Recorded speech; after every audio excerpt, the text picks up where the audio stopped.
everyone, welcome. My name is Lisa and you're watching One Lisa Show. Today I am wearing Simplicity 9137. This is a relatively newer pattern from I think a couple of seasons ago.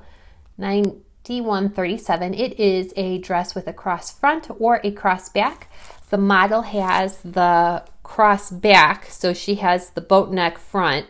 It does have a tie belt and a button placket going down. This is a fake button placket. They're actually these two panels are sewn together with a fake placket, and then you just put buttons on for decoration. And as you can see in this picture, here's what I made, the cross front. It is a faux wrap, they're attached. However, this section is completely open. Let me show you the back line drawings so you get a good view. Kind of confusing because it's basically the reverse. It does have bust starts. It features a side zip. It does have pockets, which are optional. And it's good for challis, chambray, cotton types, gingham, linen types, poplin, sateen, seersucker, and even silkier type fabrics. And the pattern goes from a size 6 to 24, which is the equivalent of a bust 30.5 to 46. I am wearing this in a bottle green gingham check from Minerva. Very inexpensive. I'm very happy with the quality of the fabric, so let's put that out there. The fabric is wonderful. It behaved very nicely as I was sewing it. I cut myself a size 18, which is for a 40-inch bust, a 32-inch waist, and a 42-inch hip. Traditionally, if you've watched any of my videos in the past, you know I've made a 21st for most of the projects. And today I went with my high bust measurement, which is 40. My waist is usually a 35 and my hips are usually in that 44, 45 range as well. Everything fluctuates. So I did the 18, thinking a size smaller might work. Well, it does fit perfectly from the waist down. So my skirt fits great. However, this size 18, using the high bust measurement, it's still pretty baggy. I'm not completely pleased with that fit. It'll work, but as you can see, this is a little bigger than I anticipated. Maybe as I wash and wear, it'll kind of make its way. Let's also talk about my microphones in the way, so if you hear any static, that's from me wrestling with it. The front, if you do the cross front, it is two pieces and then they're stitched together down here, but it's still open here. And I noticed as I wore it yesterday when I finished, it just wants to keep shifting and opening further and further. I think this is something that's common whether you have a faux wrap or a wrap, that it can feel a little too revealing at times. I have a safety pin in here now where these two meet. I'm going to get an invisible snap, but quite frankly, I think it might actually lay better if I just hand stitch with an invisible stitch this piece to the left to the right piece right here and just stitch it.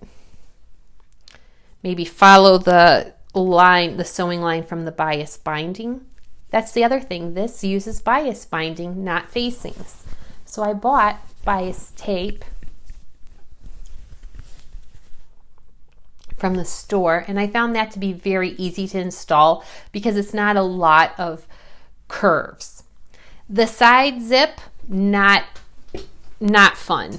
I did not care for the side zip. I don't like a side zip on a dress normally when I'm wearing one. I will not use the side zip again. The instructions were pretty good, except again with Simplicity, I feel like sometimes the instructions skew and go a little off kilter, and that doesn't make any sense to me. But everyone has their own way of doing things. And sometimes that's why we read the instructions first, right? I read the instructions first, and then I think, that doesn't make sense for me, but I'm going to do it this way, and we'll see what happens. I chose not to put the pockets in this. I cut out the pocket pieces, but I chose not to insert the pocket pieces because I didn't understand the instructions on the side that had the zip. Before you put the zipper in, you put in your pocket, but there were different instructions for that side. and I just quite couldn't grasp it. So I got frustrated and thought, I don't need pockets on this one. And it actually lays very well. I have no issues with that. I don't need pockets. Pockets are a nicety. This dress looks good without the tie belt also. I want to point that out. For me, I think the dress looks just as good without the tie belt. I'm not fully pleased with this pattern. I wish it was a little more form-fitting at the top. I also think it'd be better if the zip was on the back. So if I make this dress again, I haven't decided yet, I would do some alterations to it. And one of the things I would do is move that side zip to the back. I would also definitely do the pockets. I don't think the tie belt is necessary. And I would stitch this, and I'd also do a 16, and I'd grade it to the 18 at the waist and the hips. So I think this top section I would do 16 and grade it to the 18. When I finished it yesterday, I did look at the pattern, and I gave a good look to how the model was wearing it. And the model is, it does look a little baggy on the model. It doesn't look form-fitting, right? That should have been a clue for me that this is a looser fitting garment. So does this fit how it should? Possibly. I do think the bust darts sit a little high for me, and I usually don't have a problem with the bust dart placement on a lot of simplicity patterns. This is the first one where I was not 100% happy with where the bust darts lay. So it's not the end of the world. I can still wear it.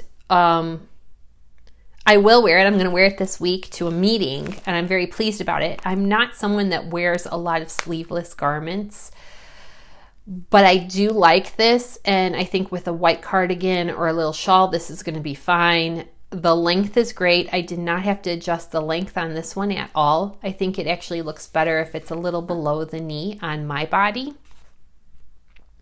So I have mixed reviews on this pattern, just mixed reviews altogether. I have plenty of this gingham check fabric left over, about 1.5 yards, and I'm going to make some shorts with it because I think that would look pretty cool. This would be perfect for short fabric while we have another month of summer left. Overall, I'd give this pattern a 3 out of 5 stars. It has some good qualities. It did not take long to sew up. I'm just not it's not deceiving either with the picture where the dress is a little loose on the model, but it's okay. It's just okay. That's my review. This is just an okay. It looks cute. I think it's gonna pass for a ready-to-wear garment. I don't think anybody would believe that I made this. It looks great. It wasn't as enjoyable of a sew as I would have liked, but there were some learning lessons putting in a side zip. I don't have an invisible zipper foot, so I used a regular zipper, and I still don't feel very comfortable installing a zip, so it takes me a little longer to do a zip. I didn't do the invisible, non-invisible zipper installation where, it's kind of like hidden, but it's not. I just did it how I have been able to do zips, where I feel okay with it. The other thing is, I'm not opposed to a zipper showing. I think a zipper showing is just a unique feature of whatever you make, and it's okay with me if the zipper shows. I don't need to open this zipper to get this dress on and off though, because this is so open, so wide. Because of that, I know I'll need the zip if I sew this shut. That's why if I do another one, I want the zip on the back. Yeah, but it lays great. That is mostly, I think, because of the wonderful fabric. And gingham fabric, if you find a good proper gingham, it's got a great feel to it. Thank you for watching, and I hope you found my pattern review helpful.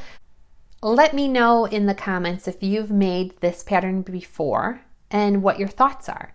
I was prompted to make this pattern because I didn't see many reviews on it. Again, thanks for watching. If you like this video, give me a thumbs up, like, or consider subscribing if you haven't done so already.